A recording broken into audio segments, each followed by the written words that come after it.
Hello, everyone, and welcome to Slash Film Daily for Tuesday, February 2nd, 2021. On today's episode of the show, we're going to be running down some of the best movies that we've seen so far at the 2021 Sundance Film Festival. My name is Ben Pearson. I'm the senior writer at slashfilm.com, and I'm joined on today's episode by Slash Film writers Hoai-Tran Hey, everyone. and Chris Evangelista. Hello.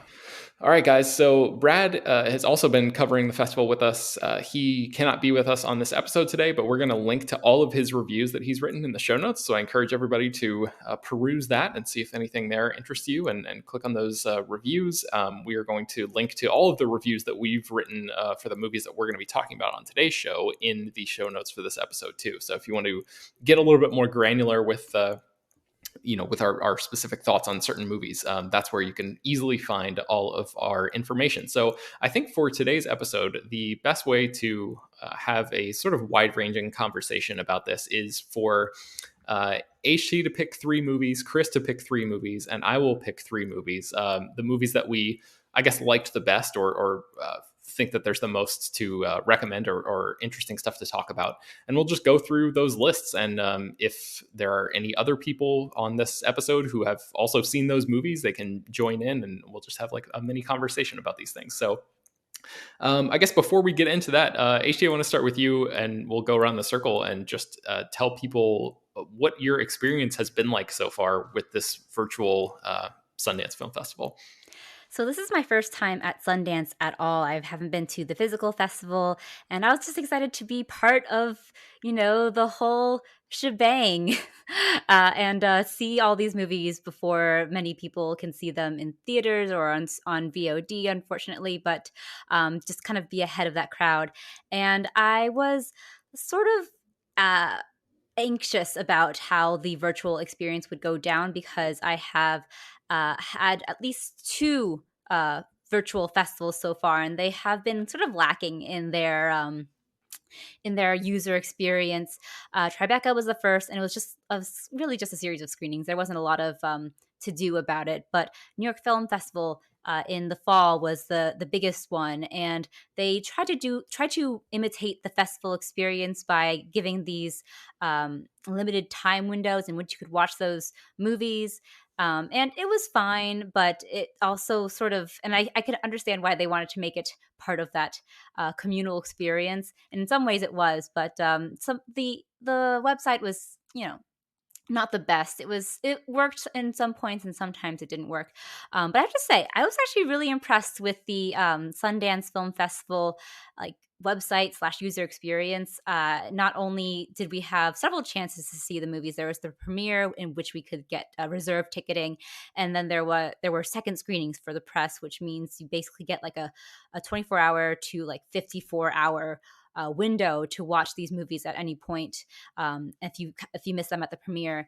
And they, as far as I know, they didn't run out of spaces for that. I think there was some fear that there was going to be a limited amount of space for seating or something, but I didn't have that experience at all. And even with the windows for the premieres, you can't block a movie. You can't reserve two movies that were in the same block, but you can if you favorited them. For example, if you finished one in the same block early, you can start another one right before that block ends, and it's a 3-hour block, so you have time usually to start another one right before that block ends. And I found that a really good way of just kind of marathoning a bunch of movies at the same time and finding more time to watch those movies when on the day they actually premiered. And so I actually was very impressed with the Sundance user experience and how smooth the site was for the most part. It definitely was a website that took a lot of data or memory or something to load because my Wi-Fi has been really on the fritz after this big East Coast outage last week. So it took a little bit of sometimes for the site to get going for me, but once it did, it ran pretty smooth. Yeah, and we should mention that I'm not sure what the status is as of right now or when people can listen to this, but this year's Sundance was open to a lot of people across the world. Like people had, regular people without press passes had access in a way that they've never had before to be able to tune in and check out some of these movies. So I'm excited that a lot of people have, who didn't have the means before or the the ability to travel to Park City was, these people were able to participate in this festival experience in a way that they never have. So Chris, what about you? What was your experience like at this weird virtual Sundance this year? It was fine. I can't complain in the sense that, it ran pretty damn smoothly and I didn't have any problems with that, but I really missed the in-person thing. I mean, I miss in-person things in general, but especially I like the last real outing I had was Sundance last year. Like that was the last time I went anywhere, because right after Sundance last year is when the shit hit the fan, I guess. So just thinking about how, like, if this were a normal year, I would be in Park City and I would be going places and I would be seeing people. It just kind of made me just, a little, bummed out. Just like, this sucks. So, the fest itself, fine, I guess. A lot of the films this year felt not as strong as the previous years. But in terms of how it was run and how everything unfolded, I have no complaints there. They did a really good job with making it accessible, and I had no problems with the screeners and all that stuff. So yeah, it was run pretty smoothly. I wish this were over and we could go places in person again, but maybe next year. I feel you for sure. I think, there's a trade-off, right? Like not being able to see people and hang out in person is sort of offset a little bit by, like HT said, just being able to like finish one movie and roll right into the next one without having to worry about catching a bus or like go all the way across, this geographic area and cover all this ground and like stress out about potentially missing something or having to wait in lines and all that kind of stuff. So, I certainly am right there with you in terms of like wishing that it was a real thing. But I think under the circumstances, they've done as best they could. So with all of that said, let's go ahead and kick this thing off. HT, tell me about the first of the three films that you've chosen. What was a movie that really moved you or interested you or that you liked a lot?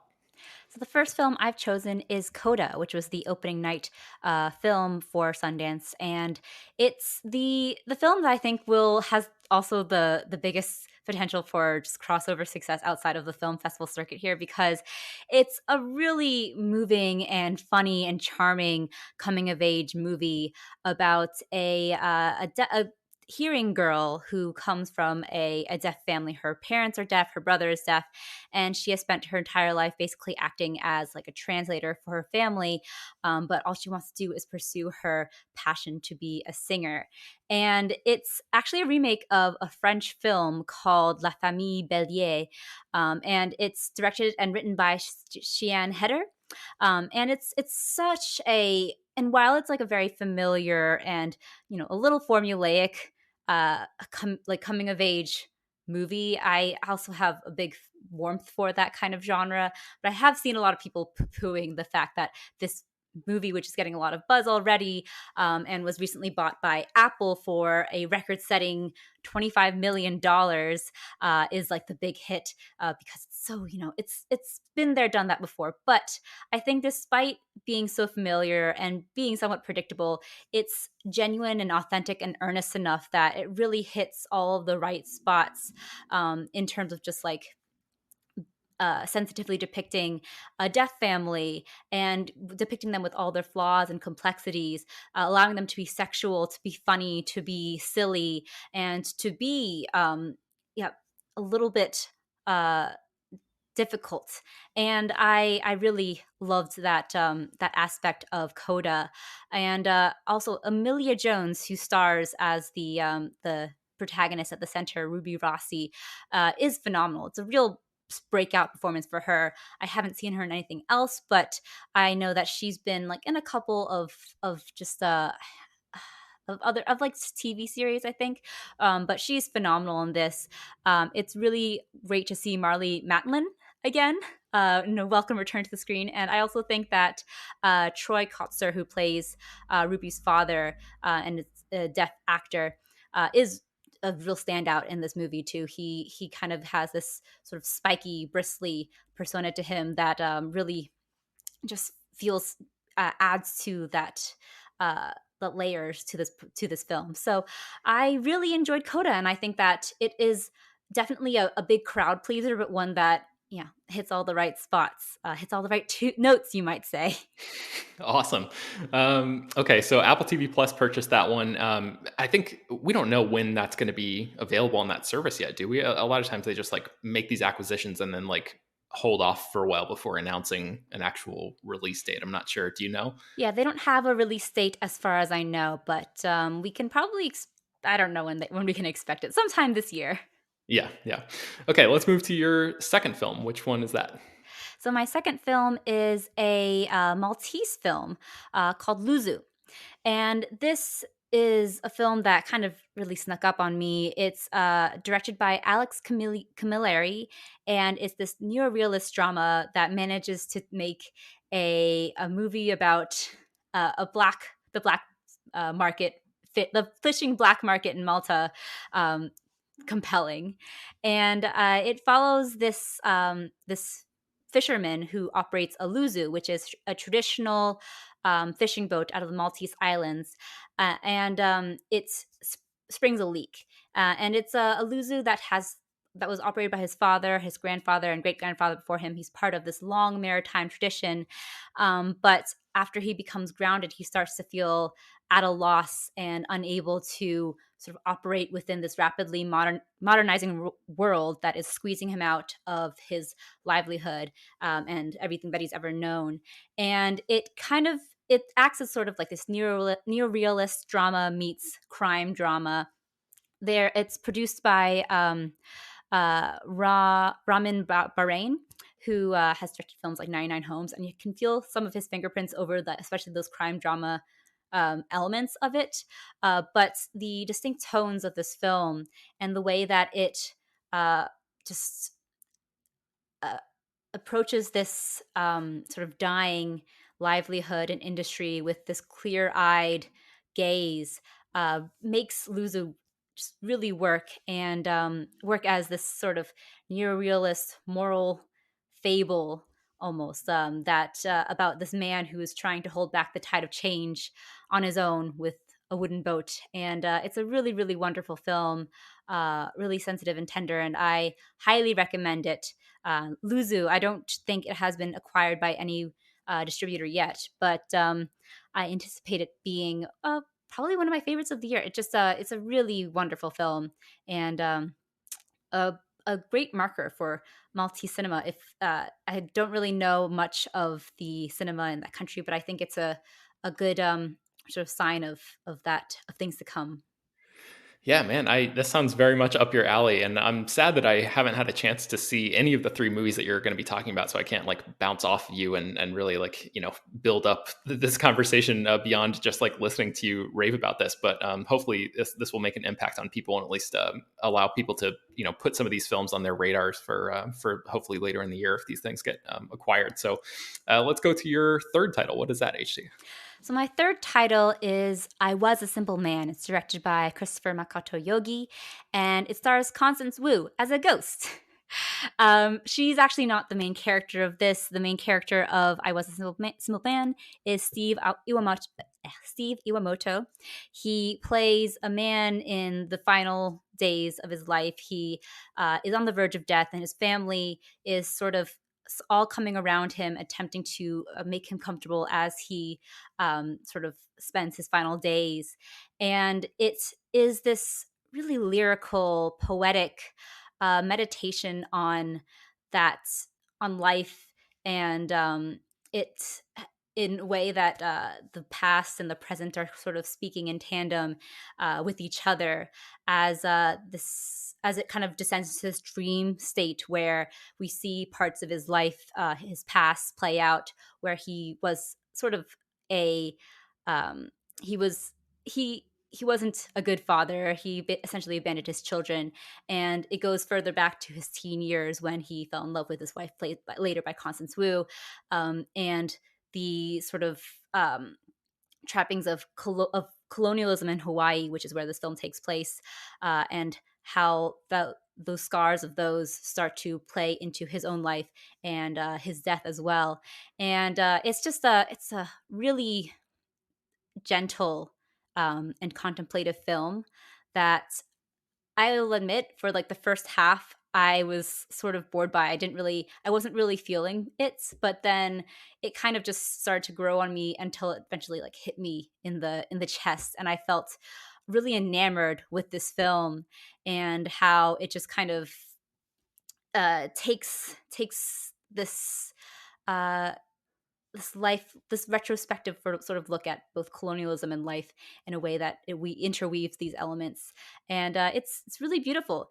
And so that's I Was a Simple Man, and it has not, I don't think, been acquired yet either, but it's another film that really stayed with me. I mean, lyrical poeticism. It's another one that sounds very much up your alley. So, I Was a Simple Man. Okay, Chris, let's go to you. What's the first of your three choices here? My first is Wild Indian, and I just looked on Rotten Tomatoes, and this has kind of like a mixed reaction, which is kind of like pissing me off because this is without a doubt the best thing I saw at the fest. I watched a bunch of screeners before I saw this, and every Sundance movie I was watching before this was just a bust. Like either it was just bad or just like really forgettable. And then I got to this and it like blew me away. So I'm genuinely surprised the reaction is kind of mixed to this. Everyone is entitled to their own opinion, but everyone else but me is wrong. This is this is just a fantastic, really dark, raw movie. I mean, maybe the subject matter is too bleak for some people. I don't know, but it starts in the 80s, and we meet this Native American kid, and he just comes from this terrible, abusive home, and his father beats him, and his mother doesn't care about him, and you can just tell he's become this sort of like shy, emotionally stunted guy, as is to be expected when you come from abusive families like that. And it boils over and it leads him to commit this sort of like senseless, thoughtless act of violence. And then this kid and his cousin, they cover up the crime, and then we jump forward, into the present day, and the kid is all grown up and he's an adult now, and he's this like cold, still emotionally stunted person.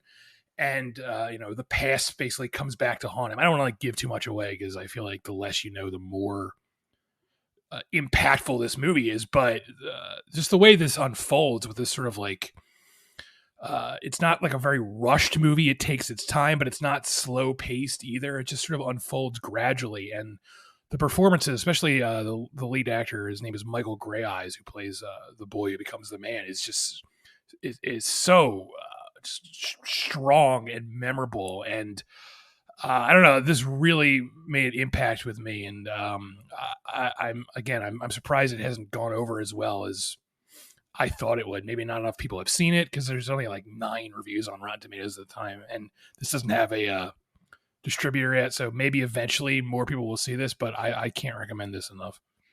It's called Wild Indian. All right. I also saw this movie and basically just echo everything that you said. I think you liked it a little bit more than I did, but man, that lead performance is just absolutely killer by Michael Greyeyes. It's so good. So I think the entire movie is worth watching just for that performance alone, because it's so like tracing the history of that character from childhood to what he becomes and then like what happens to him is just really like endlessly fascinating. So okay, what is your second film, Chris? It's Passing, which is the featured directorial debut of Rebecca Hall, who is an actress I'm a big fan of. She's like in a bunch. She was in The Town, and she was in The Prestige, and a bunch of stuff. And she's always very good. And she turns out she's a very good director too. And I was a little apprehensive going into this because this is the sort of story where it's wrought enough that in the wrong hands, this could really backfire and become a disaster. And thankfully it doesn't. This is based on a book that was published in 1929 by Nella Larson. and it's set in the 20s, and it follows two women, two black women played by Tessa Thompson and Ruth Negga, and they're light skinned enough that they can pass for white, and Tessa Thompson's character doesn't do that. She does it every once in a while, but sort of like by accident. But she lives, as a black woman. But Ruth Negga's character, she's married to a white man who doesn't know she's black, and these two characters, the Tessa Thompson character and the Ruth Negga character, they grew up together, and they haven't seen each other in a long time, and then they just reunite by chance, and it rekindles their friendship, sort of, and but it also rekindles all sorts of buried feelings. And, the movie deals with race and gender and sexuality and identity. And, those are all really topics worth exploring. But like I said, if, one thing went wrong with this movie, I feel like it could have capsized the entire thing. And thankfully that doesn't happen. It's a very surprisingly subdued movie. It's very, it doesn't, there's not like big dramatic outbursts, and I feel like that is going to throw a lot of people off because people might expect something more melodramatic maybe, and that's not what this movie is. But Tessa Thompson and Ruth Negga are both really good here. I mean, I think this might be like Tessa Thompson's best performance that I've seen, and the cinematography is just gorgeous. It's shot in this black and white, almost monochrome way, where a lot of the color is just washed out. And I know that sounds kind of gimmicky for a movie that deals with, race and color and stuff like that, but it really doesn't come across that way in the final film. So I'm sure this is going to generate a lot of budgets because it has big names attached to it. So there is that. But I was really impressed with this. Yeah, I think that black and white cinematography really enhances the themes and does not feel like a gimmick at all. But HT, I know that you saw this movie also, right? What did you think about it? Oh yeah, I found Passing to be just divine. I think that even though it is sort of subdued and a slow burn, it really does work for this film, especially in its themes of, and like the characters' journeys of trying to hide back their own and repress their own true identities, and questioning those identities as well. And I agree with Chris that Tessa Thompson and Ruth Negga are just phenomenal. Like, I was wowed by them the entire time. Everything that they did, their vocal tics, their gestures felt so lived in and part of that era as well, and uncertain as well. I feel like Tessa Thompson has had so many complexities to her performance. There's a lot of uncertainty to her performance, and like I can't really describe it, but it just felt so like someone who was not struggling with who she wanted to present herself as. And I love that she was able to convey that in like simple gestures, and her performance entirely, and it was so wonderful. And yeah, I'm blown away by Rebecca Hall's directorial debut. I absolutely love this movie. I do think that there is a bit of a lull in the middle, but I really really enjoyed just like living with this film. Yeah, and I think, Chris, in your review, you mentioned that shooting it in the 4:3 aspect ratio may have been a little bit of a mistake, and I kind of feel that too. I feel like this movie is so gorgeous that I wanted to see more of this version of 1920s New York instead of less of it. Yeah. So, like I said, like I'm very impressed that this is her directorial debut, Rebecca Hall's, but there's like one or two things she does here that don't work for me. One is the aspect ratio, and there's another thing where she deliberately lets the camera like go out of focus, and like I get what she's going for, but those things feel really distracting from the movie itself, and I don't think the movie needed them. But beyond that, I don't have, I can't complain. yeah, I'm sure everybody will have a chance to see Passing soon because, like Chris said, there's so much talent associated with this thing, and I think it's getting some pretty good buzz so far. So I expect this one to be picked up maybe by the time this podcast is over. Who knows? Chris, let's talk about the third movie that you've chosen. That's In the Earth, which is the latest from Ben Wheatley, who is one of those directors. I'm always excited when he has something new, but he is hit or miss. Sometimes he'll deliver something great. Kill List is when I first became aware of him, and that movie is definitely not for everyone, but I loved it. He has another movie called A Field in England, which people like, but that I think is just atrocious and unwatchable. He directed the recent Rebecca remake, which was weirdly boring. So, like I said, he's hit or miss, but I'm always interested when he comes out with something new. And this movie, In the Earth, he wrote it at the beginning of the coronavirus lockdown, and it deals with a pandemic. They don't say if it's the coronavirus or not. They keep it vague, but the idea is basically the same, where people are social distancing and wearing masks and washing their hands all the time. But this really isn't about a pandemic.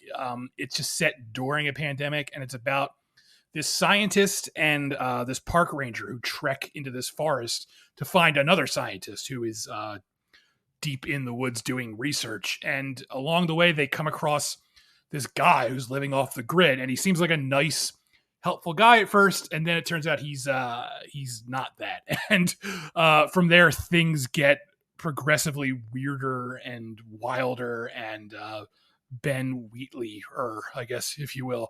And this worked for me. I have a feeling a lot of people aren't gonna be on the same wavelength with this movie, because there's a lot of choices going on here, and the last like 20 minutes are this cacophony of noise and flashing strobe lights, and I know that's going to just piss people off. And it's also, if you have epilepsy, you should definitely not watch this movie. I'm surprised it doesn't come with like a big warning label, because that stuff can definitely be triggering. But I dug it. I dug how fucking crazy it was, basically, is what I'm saying. So this one is definitely up there for me with the hit of the Ben Wheatley hit or misses, but your mileage may vary. Okay, so Chris, I watched this movie, and your review says that the headline of your review says that this is a horror film that assaults your senses, and I think you're like underselling the amount of this movie that just truly assaults the senses. Like, not only the blinking lights, the strobe effect that is really like, I don't have epilepsy, but I thought that I might like.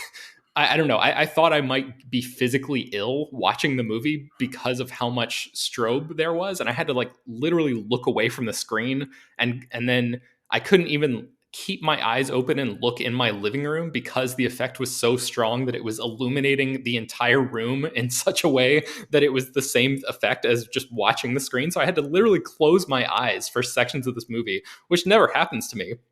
But it was, that choice is like so in your face for such an extended period of time when these characters are out in the woods and stumbling upon the scientist and the work that she's doing out there.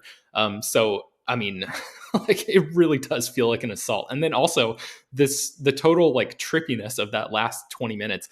I feel like I had to redefine my personal definition of what trippy was. Like, I feel like that word gets thrown around a lot, like, I don't know, there's that sequence in Doctor Strange, for example, where like Benedict Cumberbatch is flying through the multiverse or whatever the hell. And his thumbs have thumbs all of a sudden. And like, there's this crazy sort of like kaleidoscopic effect.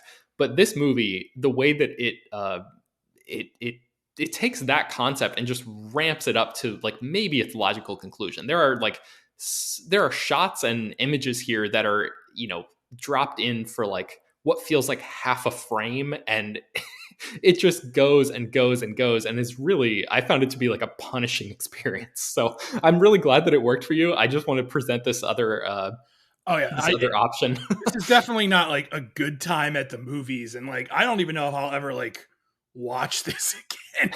But I feel like it did exactly what it was trying to do, and that's why I can't like fault it for being so fucking bonkers. Like clearly they set out to make a bonkers movie, and this movie is bonkers, and I can't hold that against the film.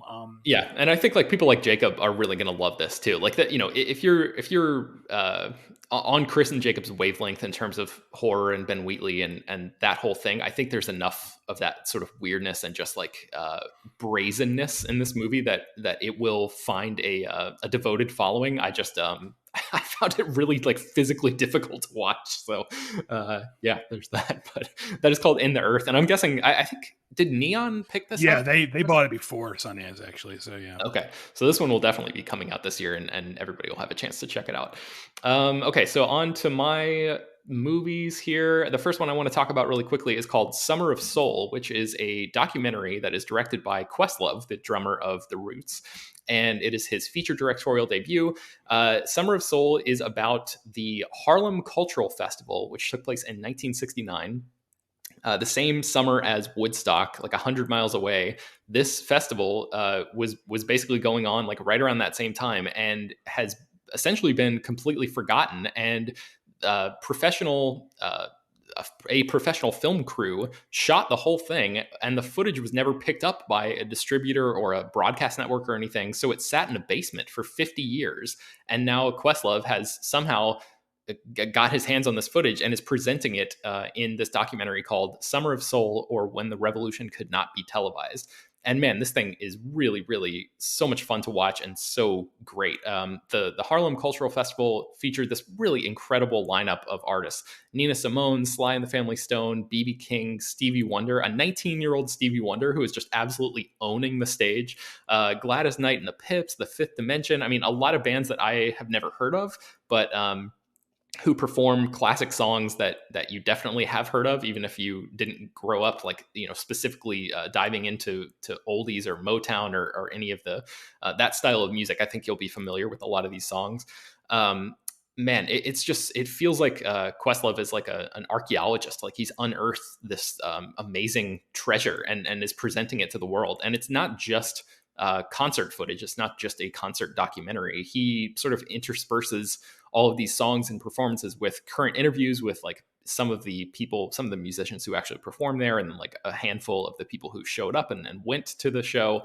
And he sort of weaves this history of what was going on in Harlem at that time, and it becomes more of it's more than just a music movie. It sort of becomes like a history lesson about what was happening in the Black community, specifically in Harlem in the 1960s. And there's this really great section where there's a reporter that is wandering around the festival asking attendees what they think about the moon landing, which just happened. And they're basically just saying like, the moon landing is so far afield from my concerns of what's going on in my community right now. Like this event, this Harlem Cultural Festival, which was later nicknamed Black Woodstock, is more important to me personally than the moon landing, which is kind of an incredible thing, and makes you really think about like the way that this country has prioritized taking care of its communities, or not doing that.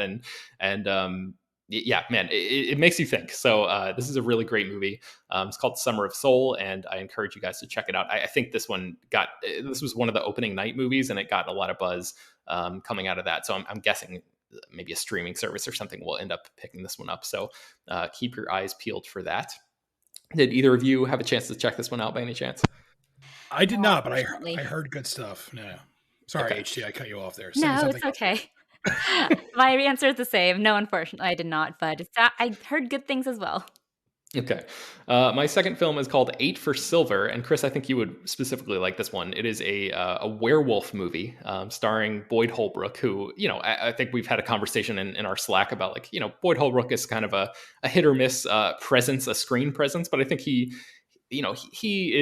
plays this guy who's like a sort of a clean cut pathologist in the 1800s who who is called into this community to find the missing son of a local wealthy man. And Boyd Holbrook in this movie feels a little bit too clean cut. He sort of feels like he's wandered in from a different era. And this movie is so atmospheric and does such a great job with its production design and its costuming and just like setting the tone for this story that's set in the late 1800s, and it's set during a cholera epidemic. So there are some extra layers of like timeliness here. You were talking, Chris, about In the Earth and it being a pandemic movie. This movie sort of feels like a little bit of a pandemic movie, although it's not nearly as overt about it as the modernized version of In the Earth is. But there are some incredible moments in this film.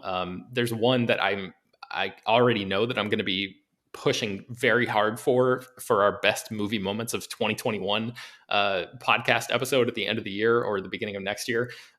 So I'm excited for people to get a chance to see this film because it's about so much more than just, you know, Boyd Holbrook hunting werewolves, although that is definitely something that happens in this movie. It's really about like essentially these wealthy white men who live on this vast, you know, English countryside. They massacre a bunch of gypsies who roll into that area and say that they have a claim on that land, and they actually prove that they do own this land. And these old white guys sit in a room and they're like, well, we can't have this, we can't have people like this coming to our region and you know, soiling our you know, reputations and all of this kind of stuff. So they basically just like murder all of these people just indiscriminately, and then it's about the consequences of that act of that decision, and how these werewolves begin to terrorize the land and sort of like enact their revenge on these guys who treat these people so terribly. So it's kind of an amazing movie. And the only negative thing, the big negative thing that I can say about it is that they make the choice.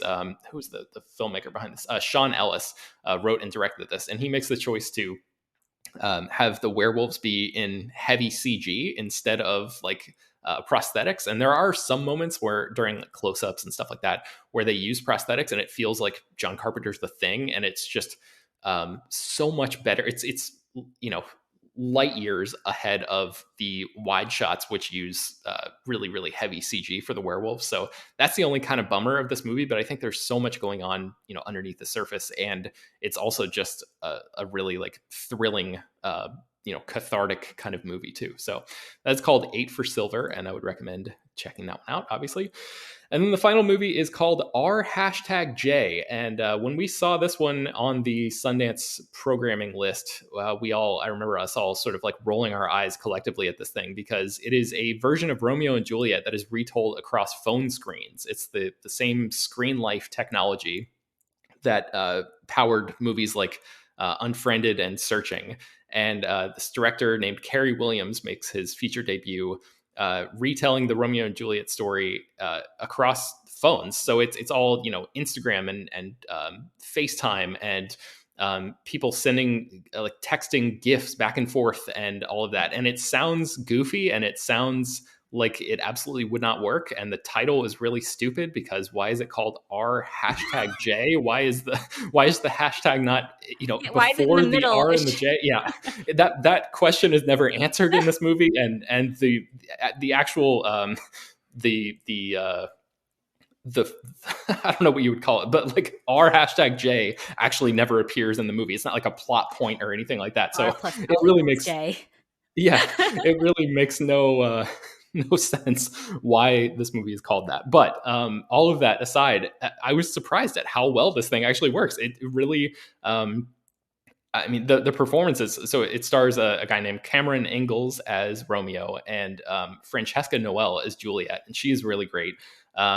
The Romeo character is like, you know, a little bit less great than Juliet, I think, in this edition. But the friends, the supporting cast in this one, especially the characters of Benvolio, who's played by R.J. Seiler, who you probably know from Me and Earl and the Dying Girl and Power Rangers, and Mercutio, who's played by an actor that I'm not familiar with named Sadiq Sanderson. He just really like blows the screen away. He is like incredible in this movie. He just like he's the most electric character in the entire film.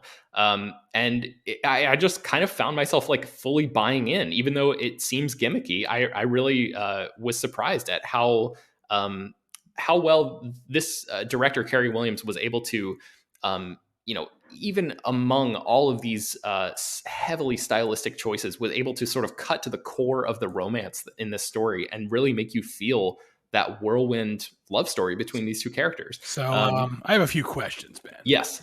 All right. First, is this movie a prank of some sort? No, that's not my question. Do they keep the Shakespearean dialogue, or is it all modernized? Is it like the Baz Luhrmann Romeo and Juliet, where it's modern and they're all talking in that language? This is one of the most interesting choices made in the entire movie. When the characters are speaking to each other aloud, they speak in the Shakespearean dialogue. But when they are just texting and typing, it's all in modern vernacular, I don't know which if I like that. I think it works really well. It's one of those things that really, like, I think reading Shakespearean style dialogue would take you out of it so much, and just having the modern text, it really pulls you in and makes you feel the sort of immediacy of the story, and it makes you feel closer to those characters in a way that sometimes listening to them with the Shakespearean dialogue can keep you at arm's length, especially, I'm guessing, for younger audiences, because this movie is squarely aimed at, like, the Generation Z kind of thing. People younger than millennials, really, and people who may not have seen other, or may not even be familiar with Romeo and Juliet beyond just, like, being forced to read it in school, or maybe not even getting that far in school yet, and not even being familiar with the story at all. So I think it's a really smart choice to suck you in with this the modern dialogue in text form, and then retain that Shakespearean stuff in the spoken word. But any other questions, Chris? My other question is, because most of these screen life movies don't have moments where characters are in the same room, like they're always just chatting via Skype, like that. So do Romeo and Juliet end up in the same room in this movie? Because I feel like they kind of have to, like, otherwise.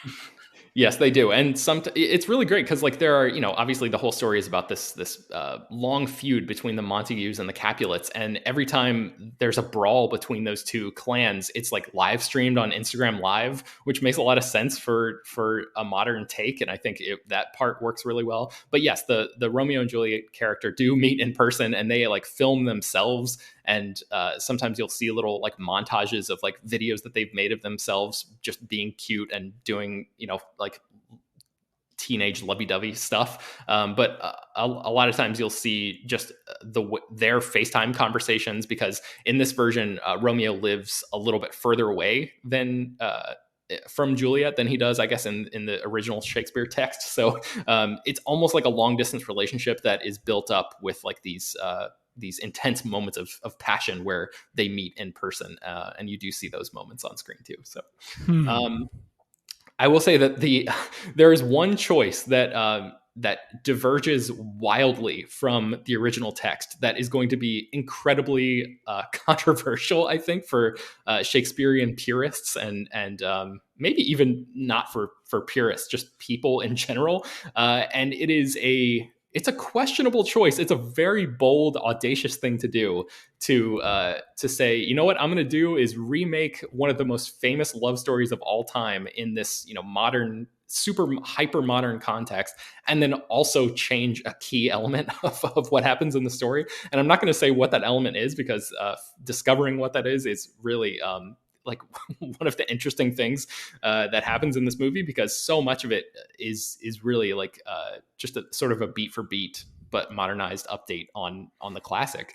But man, I'm very curious to see, once this thing is, like, unleashed upon the world, what the general public thinks about this decision. So maybe I'll just leave it with that tease. But the movie, unfortunately, is called R#J, and hopefully people will get a chance to. For that movie is going to be horrible. Like, how are they Yeah, going to do the, like, searches on Twitter? Like, how are they going to do a hashtag on Twitter? It's impossible.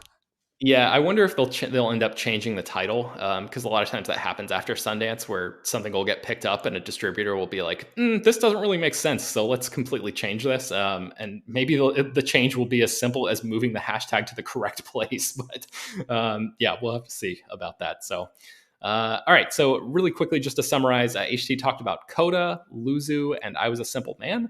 Chris mentioned Wild Indian, Passing, and In the Earth. And I talked about Summer of Soul, 8 for Silver, and R#J. Brad, like I said, is not here, but I know specifically he really loved a movie called Mass, the Sparks Brothers, and I know he was a fan of On the Count of Three as well. So I've put all of his reviews, especially to those movies, but all the other stuff that he reviewed as well, in the show notes, and all of our reviews there as well. We were going to try to talk a little bit about Prisoners of the Ghostland, which is this really insane Nicolas Cage movie.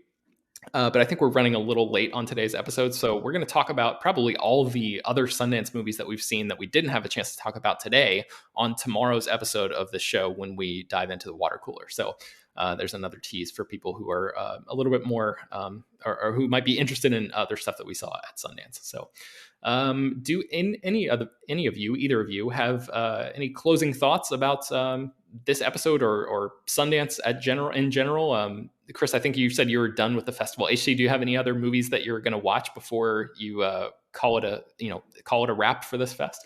I have one last movie, actually, and that's Marvelous in the Black Hole, which I think is also a coming-of-age dramedy featuring a magician. I'm not sure, but interesting. Yes, so that one I'm looking forward to as well. Okay, Chris, any closing thoughts or anything? No. Okay. Sundance. I missed the real thing. That's I really hope next year things are back to normal. And I Please. hope I'll get to go with you guys next year. I know, that'd be great. That would be Let's great. make it happen. Yes. Yeah, make it happen, planet Earth. Yeah, come on, Joe Biden signed an executive order saying we get to go back to Sundance. Yes. All right. I think that's going to do it for today's episode of Slash Film Daily. You can find more about all of the stories that we mentioned on today's show at slashfilm.com. This show is published every weekday, bringing you the most exciting news from the world of movies and TV, as well as deeper dives into the great features that you can find on the site. You can subscribe on Apple, Google, Overcast, Spotify, all of the popular podcast apps, and send your feedback, questions, comments, and concerns to us at peter@slashfilm.com. Make sure to leave your name and general geographic location in case we mention your email on the air.